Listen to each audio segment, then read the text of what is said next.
So, welcome, ladies and gentlemen, to Mind, Money, and Business. Today, we have a very, very, very special guest who I'm really excited to be speaking to and really humbled. So, please meet Brian Proctor, Bob Proctor's son. Now, Brian, he's been absolutely crushing. He's been a big influence in my life, and he's just released a new book, which we'll be talking about, but he's just crushing it in all angles. So, welcome, Brian. Welcome to Mind, Money, and Business. Thank you very much, Mindy. I'm really happy to be here. I'll tell you what, Brian, one of my first memories of meeting you was, I think it's at the first Matrix I attended.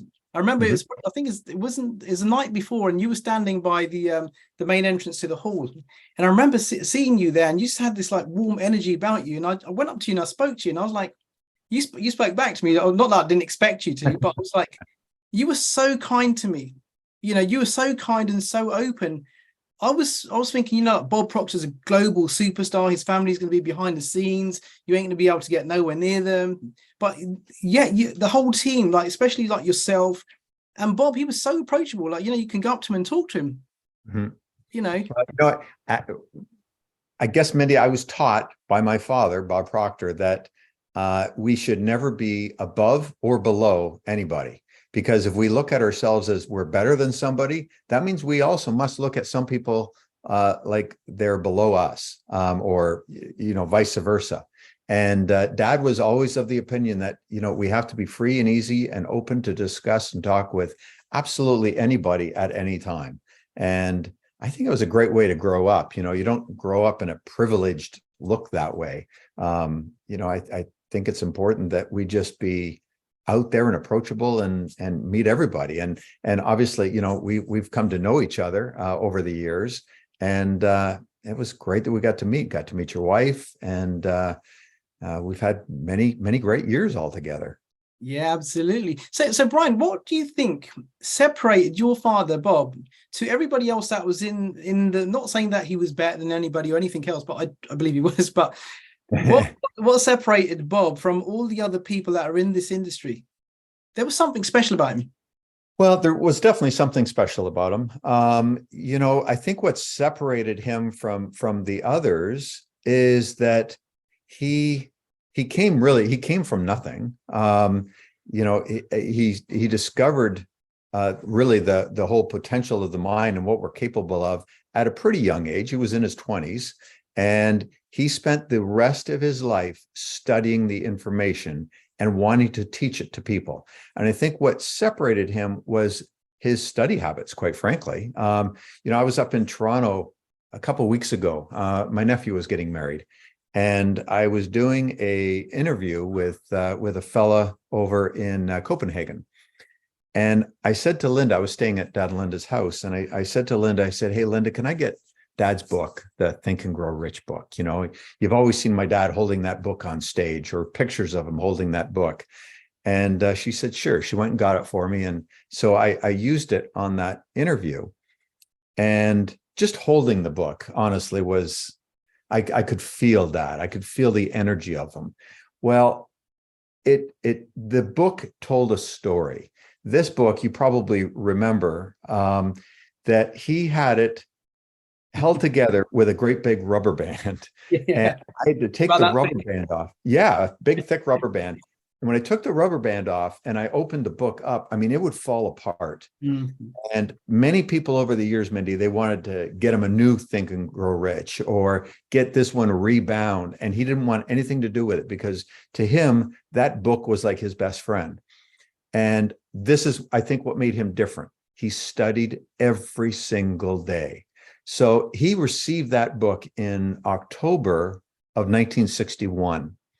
I was born in December of 1961. So wow. I was with Dad the entire journey. And I forever remember him with that. He never went anywhere without that book. And he literally studied it every day. Now, he studied a lot of other books. But I think what made him different was really his study habits. He studied every day. He never, ever thought he knew it all. He always knew there was more. And he was willing to study the same thing for 60 years. I don't know many people that would do that. I remember when I first was studying with Bob in his inner circle. And I remember he would literally have one paragraph And we'd be studying that for like 2 or 3 months, just that one paragraph. And I'm like, I'm like, is that all there is to it? Bob, can we move on? Like what you said there, like, he spent most of his life giving this information away. So like Andrew Carnegie, he kind of did what Andrew Carnegie did with his knowledge, right? So he spent a lot of time gathering the information, the material, studying, and then he spent the rest of his life just giving. Yeah. It's here's something I'm really grateful for with my father. He was truly the most generous person I ever knew. And he was always giving. And Dad always said, the more money you earn, it will help you become more of what you already are. If you're a good person, you'll be a better person. If you're not such a good person, you might turn into a bit of a nasty person. And I've seen people on both sides of that with money, some that are just miserable and nasty people, and others like my father, who just, he gave away more money, Mindy, than anybody I've ever known. He helped people everywhere. He helped causes everywhere. It was something special. When anybody thinks of my father, I think they all think about, his giving nature. He was just so generous. Yeah, I totally agree with you there. And, going back to like, I remember like going to Bob's event for the first time. It's a paradigm shift. So I'd just come out of hospital 2016. And so I was in crazy amounts of debt at that time. And I just had to go meet Bob. One of the pacts I made when I was ill, I said, God, give me one more chance at life. I want to come out of here. Bob was somebody that I watched in the secret, and I just wanted to meet him. And I just kind of knew that one day I'm going to be at Bob's house and it's going to be late and I'm going to be there. But I didn't know how it's going to happen, how it wasn't going to happen before I even know that you could become a consultant. And I remember like going to the first paradigm shift. Bob Proctor walks out. Oh, my head is dizzy. I'm just like so excited, flown all the way to LA, and on this huge table, just taking up all this, absorbing all this energy. And Bob walks out. And the only way I can describe, and I always have done, it was like Bob was floating on air. It was like an angel gliding onto the stage. And his entire energy impacted the whole room. And I just had these chills. I never felt anything like it. I just felt like there was an angel in my presence. There was like a real powerful figure. And when he spoke, I remember my head started to spin around because I was in shock that I'm actually in Bob Proctor's presence. And, he was just so magical, just like being in the room with him. Did you ever have to pinch yourself and say, that's my father? Well, it's so funny. To me, he was always just Dad. I mean, Dad. I grew up and he was my father. So I didn't get that because he was Dad to me. I will recognize how fortunate I am that he was my father. That is without a doubt. And that's a big part of why I wrote this book. I really, all the years in the seminars, Mindy, everybody kept coming up to me when I was working with Dad, and they would all, the main question was, what's it like, having Bob Proctor as a father? And so, a few years ago, I decided to write a book about it. I thought, why don't I just share in a book everything I learned from Dad, right from when I was a young kid till I was 60 years old when he passed. And I started writing it when he was around, and he knew I was writing it. He thought it was a great idea, and we had a lot of fun conversations around it. And we would share different stories from the past, and it created more material for me to write about. I had no idea he would be gone by the time it was finished, but it was just a joy to be able to put into a book really all the secrets, all the lessons that he taught me all of my life, because I do know he's a special person. To me, he's Dad. He's my father, but he was incredibly kind, and he was incredibly generous with anybody that was around him. And I think this was my way of showing how special he really is. And you can never show how special he was. Like even when you see him on YouTube and you haven't met him in person, you can just feel that energy, and you can see he's so sincere. And with Bob, I remember like the first time I met him face to face was after that event, the paradigm shift. I remember the paradigm shift had ended, And I was sat in my hotel room, and something just urged me to leave my hotel room. I didn't know what it was. I just left, and I went to the big elevators at the Hilton Hotel, and I pressed one of the elevators. It came down, opened, and I realized there's people in there. So I just kind of stepped back. And then I think it was Sandy Gallagher pops her head up because she recognized me from the event. She goes, hello. And all I remember, I just froze. I saw Bob Proctor standing in the lift there, in the elevator. And I'm like, mouth was wide open. I just froze like a rabbit in the headlights. And he goes, come on in. I was like, you talking to me? And I went in the lift. I remember the first thing I said, Bob, can I get a selfie? He goes, yeah, sure. So I had a selfie. Then we went down, we stopped. And I thought, I want to talk to Bob. This is my moment. So I said, Bob, can I have a couple of minutes of your time? Can I speak? Sure. Took me to one side. I explained to him how I fell ill, and I wanted to come to the event. And I said, you know what, you really changed my life. And I remember him touching my shoulder. He goes, well done, son. He goes, well done. 2 weeks later, I'm at home. This is when Skype was about. Skype. Who uses Skype now? Right? I remember got a call from Arash about 10 past 10 at night. He goes, Mindy. He goes, you spoke to Bob, didn't you? I'm like, yeah, at the elevator. So, yeah, because you left an impression on him, and he really likes your energy. I'm like, Bob Proctor knows my name. That alone, I was like, he knows my name. He knows who I am. I was like, wow. And he goes, Bob wants to speak to you. Will you hang around if I get him on Skype? I go, hell yeah. And I woke up and down. I said to Sam, wake up. Bob's going to call me. Next minute, like Raj connects me and Bob. And I couldn't believe that Bob was actually giving me time. I'm like, who am I, first of all? He doesn't know me. I'm just a stranger to him. But he got me on the phone and he said, look, Mindy, I spoke to him. He goes, tell me what you want. I said, he goes, listen, come to Toronto. I'm going to spend some time with you. I'm going to give you some time together. And that was when I think you pulled me in. Bob was looking for me at his home in the office. And I remember you coming up to me. He goes, where's Mindy? Where's Mindy? Bob's looking for Mindy. I'm like, this is real. I remember sitting with Bob in his office. And I'm just like taking this all in. I'm kind of nervous. I don't know what to say. My mouth's drying up. Bob's sitting right there. I'm here. And he looks at me, kind of just gives you that look, doesn't he, Bob? Yeah. And I just opened up my heart, and I told him what I wanted. He goes, listen to everything I tell you to do, and you can have anything that you want. And he was the game changer for me. There was something like with the way he taught. I've never seen anybody else in the personal development field that can get people results, especially when it comes to money. Like Bob did. He had this magical awareness about the laws that govern money. You'd probably agree. I don't think there's anybody else that understood money like Bob did. Well, I totally agree with that. I think also, you've said without saying it, what made him special and what made him different is that he took an interest in you. He took an interest in everybody that came into his life, everybody he met. He was always interested in helping other people. It wasn't about helping himself. And I think that's another part of what made him different from a lot of other people in the industry. There's a lot of people in the industry that it's all about them. And Dad was not like that. With Dad, it was all about you. And it's, how can he help you? I remember forever, he would always say to me, Brian, if you help enough other people get what they want, you will live a grand life and you'll receive everything that you dream of. And that's the way he lived. He lived from that point of view, how to help as many people as possible live a better life. And as you mentioned, he took genuine interest in people. And if he felt something from you, and that's a special thing. And Dad had a gift for that. And when he felt that from somebody, he went that step further to make sure that they knew that he saw them. And I think that's a gift. That was a really, really great part of my father.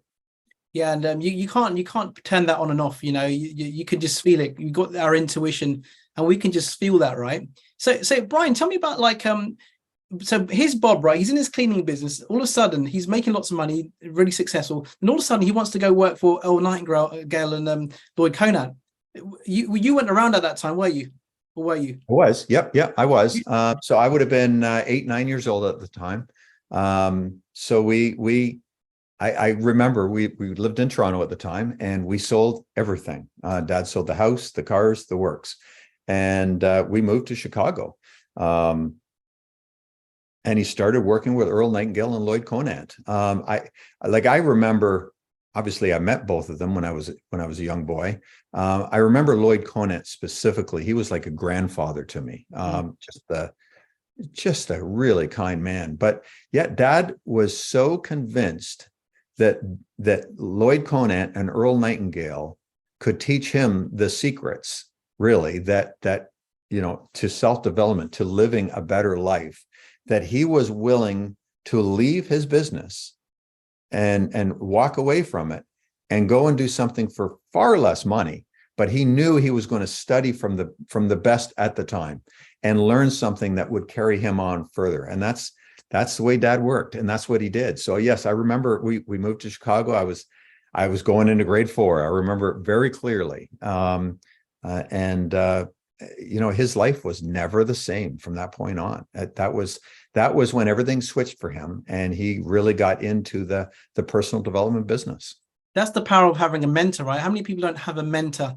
He, like, the way I see this is like Bob was like one of the founding fathers of personal development, this industry as it is, as we know it today. There was Napoleon Hill back then, who obviously mentored Earl Nightingale, and then Bob. So they were at the foundation, weren't they? Yeah, I mean, he really started, Mindy, when personal development was not a thing. It was a tough sell back in the late 60s, early 70s. It wasn't what it is today. And the great thing is, with the knowledge that he gained and how he was to teach people just like you, now you are a mentor to hundreds, if not thousands of people, teaching the material that Dad taught. So it just carries on. And I think that's a wonderful, wonderful thing. I mean, I look at what Dad did in the late 60s, early 70s. I don't even know if you were born yet, but oh, there you go. So you weren't even born yet. Okay. And look, because he did that, look how your life has changed. And like you say, you weren't even born yet. Now you're teaching his material. I mean, it's pretty special. It's pretty special. That goes back to something Napoleon Hill said, like in one of his videos, that we're probably going through time when some of you are probably not even born yet, and I'm communicating this message to you. It's like Bob is going to be around forever through the work that he done. And so, Brian, going back to like when Bob was making around about $1 million a year or something like that with his cleaning business, to go from that to, I can't remember how much he was getting paid. He said when he started with Earl and Lloyd, it wasn't nothing near that, was it? Oh my gosh. I think, if I remember correctly, I think he was paid around $18,000 a year. So he took a drastic cut in pay. But he knew the experience he was going to get with them as their mentor, as his mentors, were going to change the trajectory of his life. And it did. It really did. I mean, he went on to earn far more than he ever earned in the cleaning business. But better than that, he went on to influence and help thousands and thousands of other people live a better life. I think probably for me, Mindy, that the time I really realized who my father was in a really special way was when he passed away. When he passed away, the messages of condolences that were coming in, we did I guess a podcast, or we did a live feed of a memorial service, and we had a few 100,000 people on the feed. I was on that, yeah. My gosh, those comments, and I read those comments for days. It was amazing. He touched people all around the world, and he touched people, some of them who he never even met, just because they were able to see him on YouTube or read one of his books. It was just, boy, it was the nicest thing as a son to see that, to see the kind of influence that he had on people's life. And he had that influence because he was willing to, as you say, step away from a successful business, work for next to nothing, but knew that he was going to gain valuable information that would alter the course of his life. Yeah, I mean, who would do that? I mean, how many people would actually do that? I don't know many. I remember like listening to that, and I was, when I got the opportunity to work with Bob, I was already in about £65,000 worth of debt. That at that time, it was around about 100,000 US dollars across multiple cards. And the way I always describe this is like Bob came along. Now, most people would have said, "Look, Mindy, pay your debt off, okay, then work with Bob." I'm like, I don't want to do that. I saw myself in a hole, and I'm in the hole and I can't get out of it. And I saw Bob's up there with a ladder, hanging it down, and said, Mindy, you're buying a ladder. Right. So I saw that as buying a ladder to get out the hole that I was in. And I remember within about 6 weeks of working with Bob, I started to earn all sorts of money. Now, I used to earn around about £2,000 a month. I used to work around about 100 hours a week. And this wasn't that long ago. This was like 96, not 96, 2016, sorry. And I remember like starting to work with Bob. I had a business that I was trying to sell. Nobody wanted to buy it. It's been on the market for 2 years. All of a sudden, I started getting calls for this business. And I sold it for like 6 times the amount that I wanted. It wasn't even making any money. It was running at a loss. So I attracted that. And then I remember I made my first £9,000 in one day. And I'm like, how did this happen? And everything in my life just started to get better and better and better. And I dread to think what happened if I didn't invest that money back then. I'll still be paying off that cards. Yeah, you likely would. I mean, that was so here's the cool thing. You were willing to, even when you were in debt, invest to bet on yourself. And that's the cool thing. And I think that's why people like you succeed in the world, because you're willing to bet on yourself and you're willing to learn from someone else.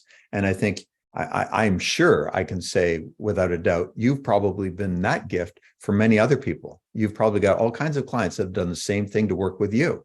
And I am quite sure that you've changed their life in really dramatic ways.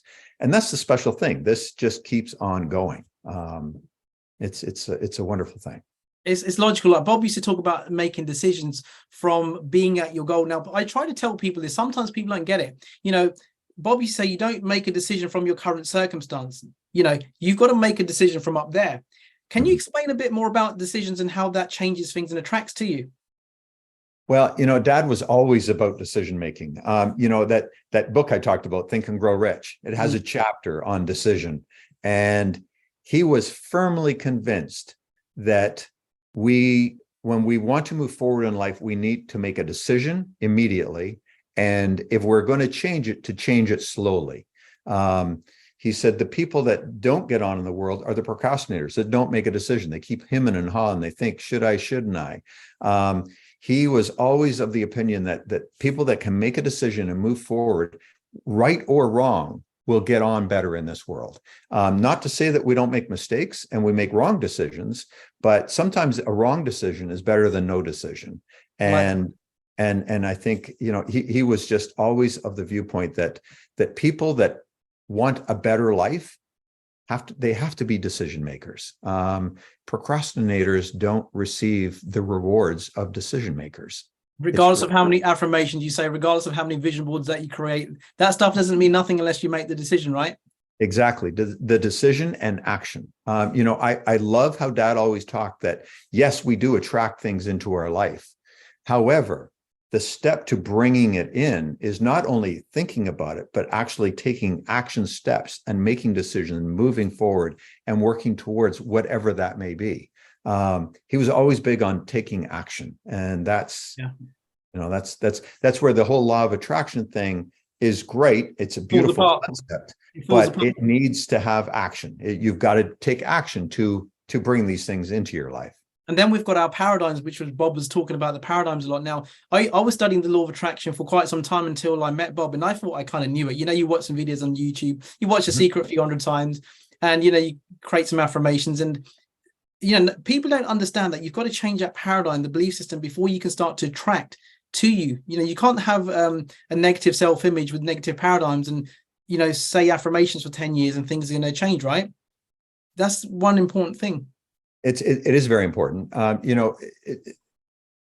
It all comes down to, he always talks about, we do become what we think about. And if we're focused on, like you say, debt, worry, all these kind of things, we're just going to keep attracting more of it. Even if we're in debt and we have things that we're worried about, it's not to say you don't think about it, but don't give it all your energy. You do need to create affirmations and say and speak those affirmations to train the mind into looking for the positive. But with that, we need to take action steps on what is going to get us towards our goal. Just dreaming of the goal isn't going to bring it to us. dreaming of the goal and consciously thinking about it gets us on the way. But then we have to get out and do the things that most people won't do. That's how we're going to become a success in this life. You know, when I wrote this book, My Father Knew the Secret, I've got big goals around the book. And I'm sure I shared with you, Mindy, I this first month, I want to sell 100,000 copies of the book. And it's not for me. It's, as you know, you don't get rich on a book. It is because it's furthering the message of my father.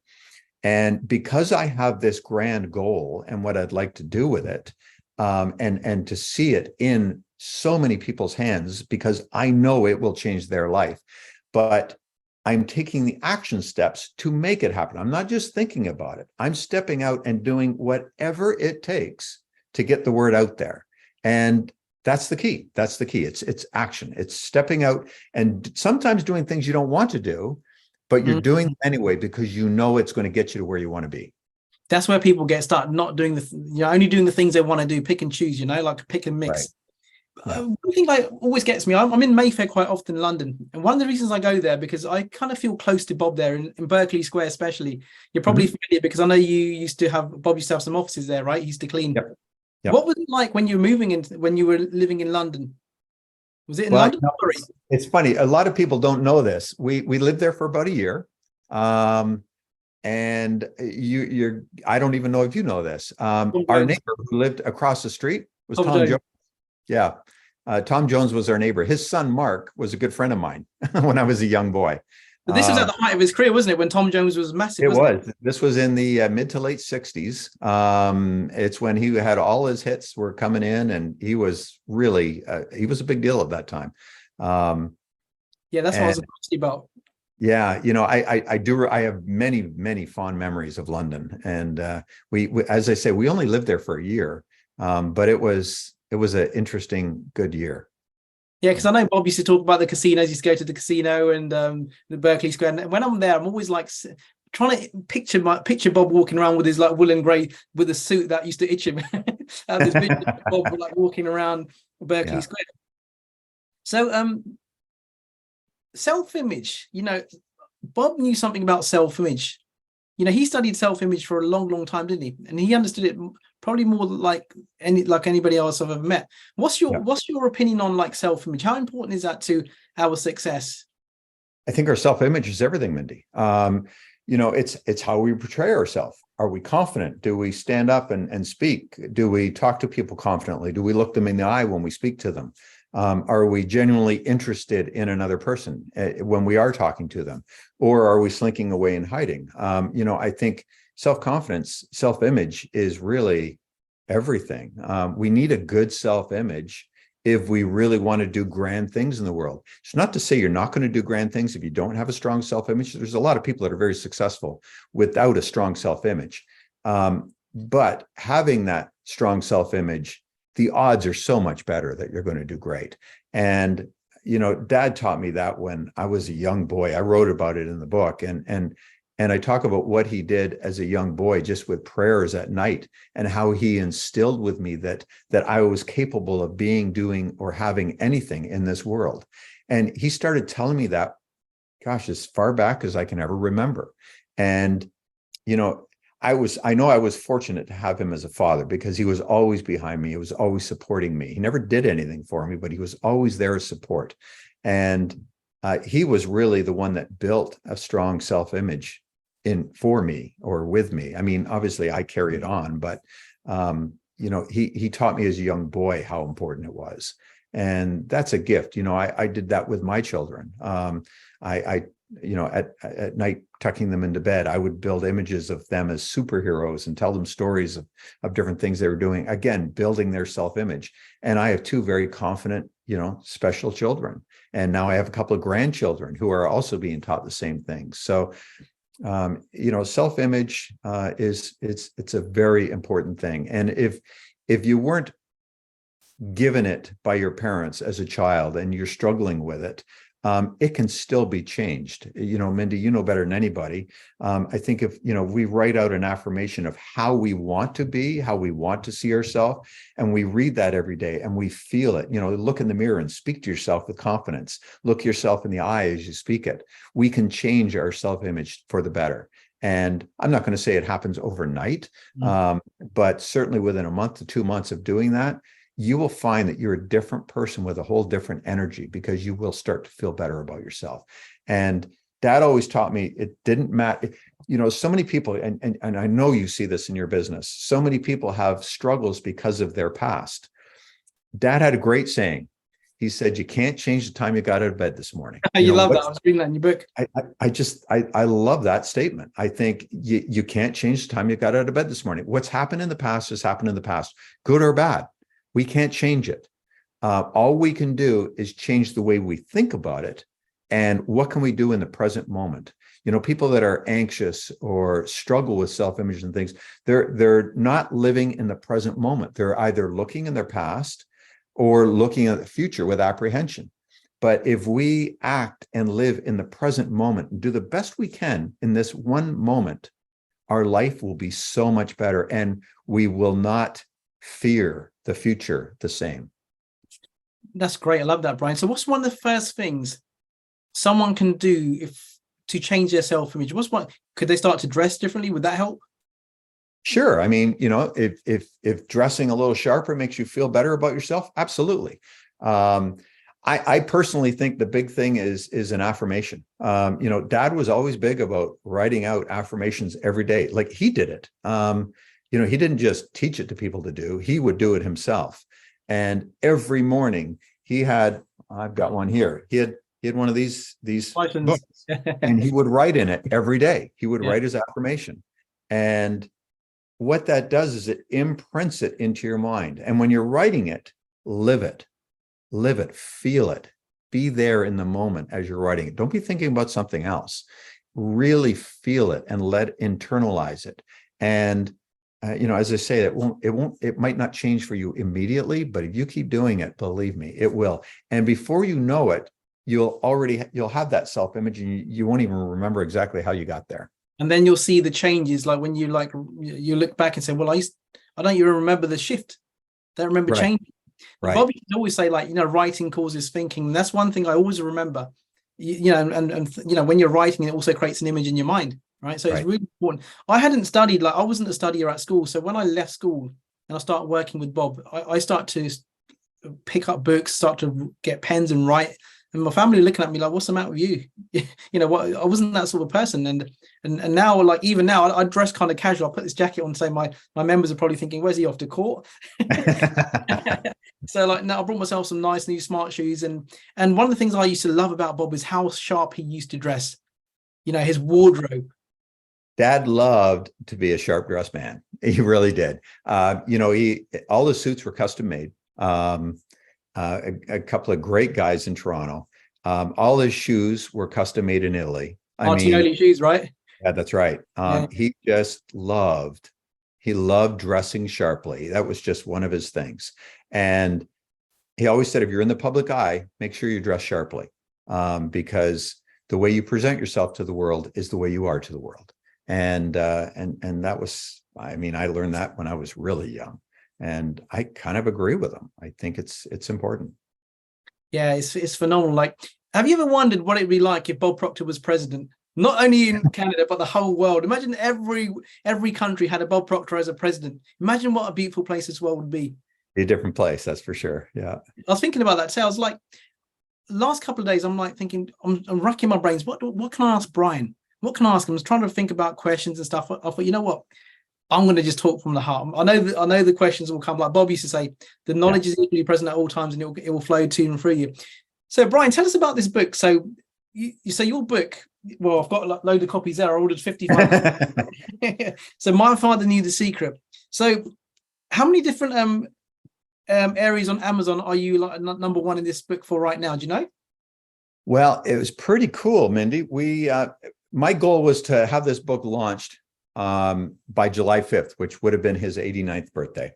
And I was able to get it out there and launched by that day. And boy, it really it shook up the charts. We were number one in new releases, number one in several categories, spiritual self-help, all kinds of other things. We've drifted back off a little bit right now, but I know it'll come back up. It's still doing very, very well. It was in, top 100 overall books in multiple countries. It's really been doing well. So I'm really proud of that. It's been kind of fun. It's been a new experience. And,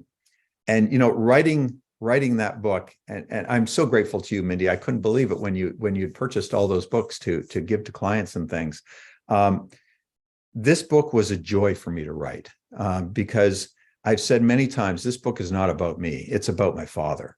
And this book is a true testament of who Bob Proctor was, aside from the speaker, aside from his public image. I think it's a great insight into who Bob Proctor really was, and what he was about. And you'll see in these pages that what you saw on stage is really who he is and who he was at home as well. Yeah. And I get to share all of the secrets, all of the lessons that he taught me my entire life. And I do it in a really fun way. My wife, Corey, who Corey was instrumental in editing the book. And she had a really great idea. She said, Brian, maybe after each of the stories that you tell, we should create some, what she liked to call consider points, and make these points so that somebody's going to read them and think to themselves, how can I apply that story, that lesson into my own life? And I thought, wow, that's a great idea. Dad would have loved that. And so the book is designed with really just nice stories that will share a message of my father and how he taught me different things in life. And then there's consider points on how you can actually apply that lesson to your life to live a better life. So I really feel that this helps carry on my father's memory in a really special way, and his legacy, because it teaches his material in a little bit of a different way. And I think in a way that will touch your heart maybe a little bit deeper. And I think if we can touch the heart, Mindy, we're going to change lives. I've always felt, people that know how to reach in and touch your heart, they're the ones that are going to change your life. When Dad recognized you, he reached your heart. And look at your life now. You're driving a beautiful car, you a fabulous wife, you're living a good life, you're teaching other people this great material. And it's because he was able to reach into your heart. And I feel that this book will reach into so many hearts because it's something that's, it's inexpensive. You can pick it up, you can read it, and you'll get some really interesting lessons. And you'll learn some new things about, Bob Proctor that you would have never known. And even if you didn't know who Bob Proctor was, you're going to know him for that book. You'll know him for the book, and you'll gain the lessons and the valuable insights for sure. Yeah. Tell you what, Brian, I started reading that book, and something that you said in there, when you were talking to your father, Bob, he would just give you his attention. He'd stop what he's doing and he would just give you his full attention.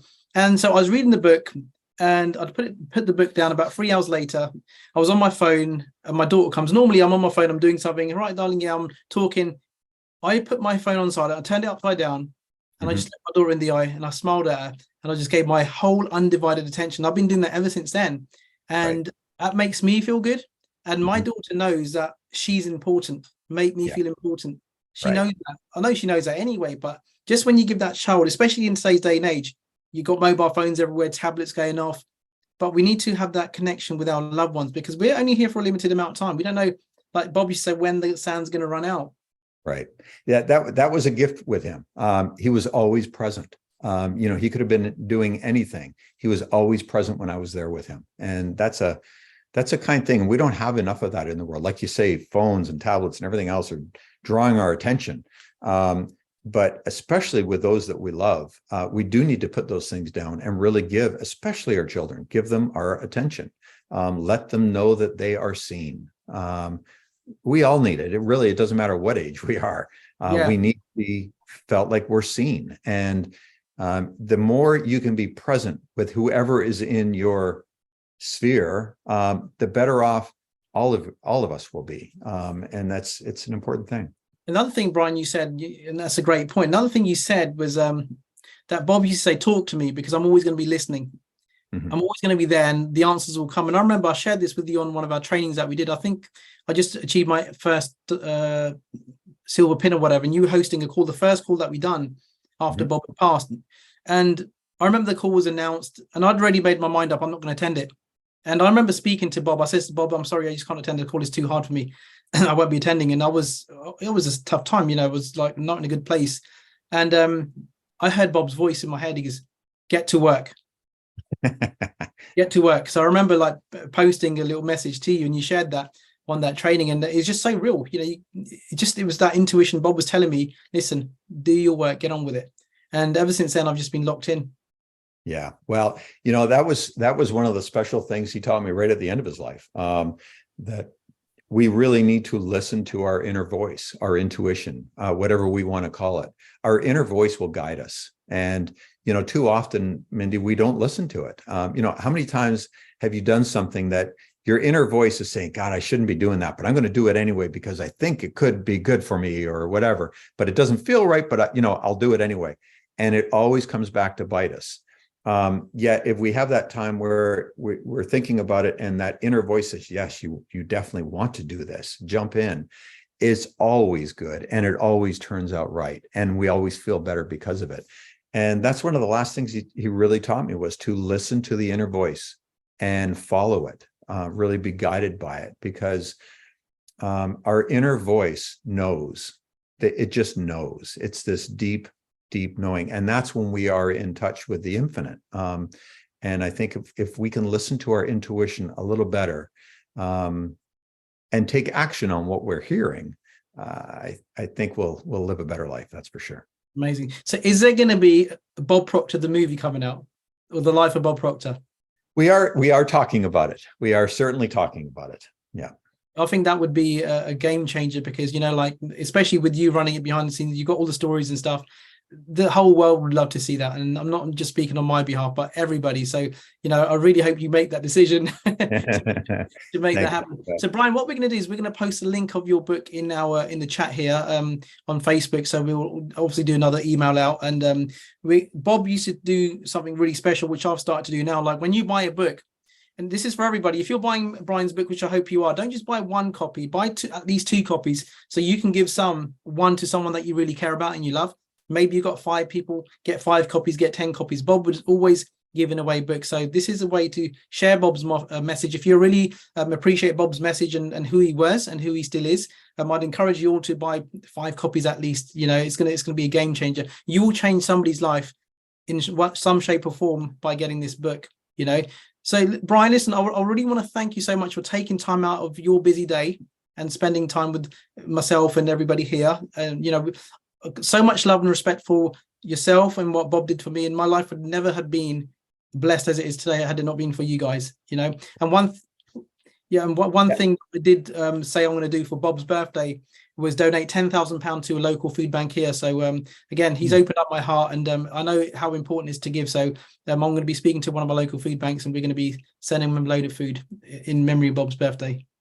That's a wonderful thing, Mindy. Well, thank you very much for having me on. I appreciate you spreading the word and getting the message out. And I can speak from the heart. You are a great testament to who my father was. You are carrying on that tradition, and I personally appreciate it. I love what you're doing, and I thank you very much, Mindy. You're so welcome. Give my love to Corey. I will. All right. Take care. Bye-bye. Have a good. Bye.